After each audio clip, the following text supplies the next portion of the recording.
check it.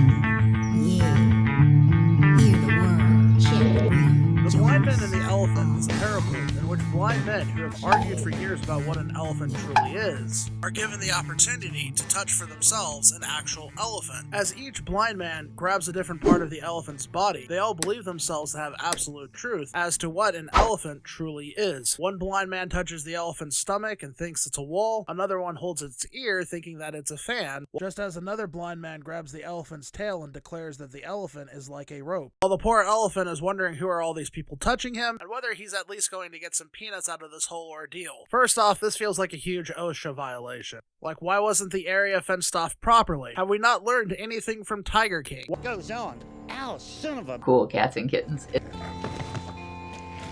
Why are we allowing blind people to walk around a large wild animal, well, blindly? Isn't this why we have service animals? This feels like an insurance scam, and the seeing eye dogs are in on it. The elephant represents the whole truth, or if you will, absolute truth of who God truly is. The lesson of this parable is to show how each of us can have an individual religious experience and even individual knowledge, but no one individual can have full knowledge of what it is that we are all grasping towards, just as these blind men were grasping different parts of the elephant.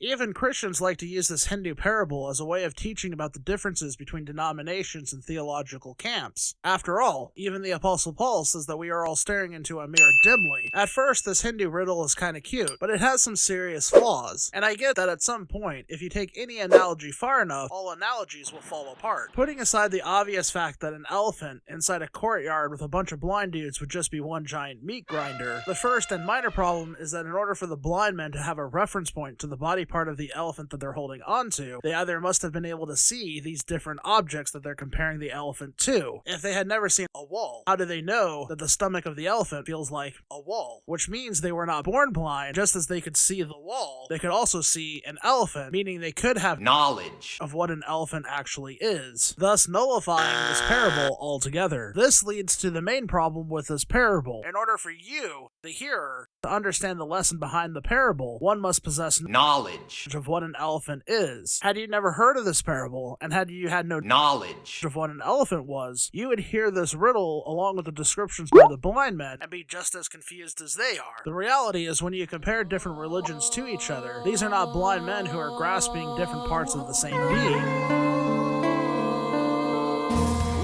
but rather people who claim to have been given a special revelation from, well, if you will, the elephant. Likewise, suppose a blind intellectual germaphobe was among the crowd of blind men. He is skeptical about the existence of elephants, but he refuses to touch anything because germs do in fact exist. Would his knowledge and experience be just as valid as the other blind men who are grabbing different parts of the elephant? Well, no. Let's go a step further. Sure, it's possible that each blind man grabs a different part of the elephant's body, but suppose one of the blind man grabs a clump of dirt or a rock, maybe the velvet rope around the elephant. He would be just as confident as the rest of the blind men that this separate object was just as much a part of the elephant as the elephant's stomach, ear, or trunk, even though he's not experiencing the elephant at all. There would be no definitive way for us to exclude his wrong experience from the rest of the experiences of the crowd of blind men, and eventually our understanding of what an elephant is would be severely distorted by the inclusion and validation of these last two blind men. Plot twist. Suppose another person enters the courtyard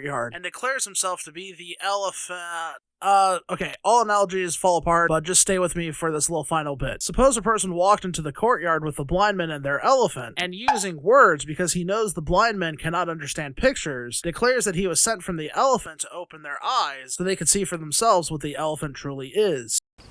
Whoever has seen me has seen the Father. Why then do you say, show us the Father? Jesus Christ was not simply a prophet like the prophets of the Old Testament or prophets that are found in other religions. Jesus declared that he was in fact the elephant, i.e. God. My main issue with other religions, along with this parable, is that I cannot reconcile what Jesus and his appointed messengers said about himself with what Hinduism, Islam, Mormonism, Jehovah's Witnesses, Buddhists, and even what Judaism says about Jesus. And if given the choice between either believing there is no elephant, like the blind germaphobe believes, or that everyone's beliefs are equally valid, even if it contradicts the other beliefs, I will choose to go with the one who gives sight to the blind and prove that he was from the elephant. Because when these blind men killed him for declaring that he was the elephant, the Father and I are one. And the people again picked up stones to throw at him. He rose again.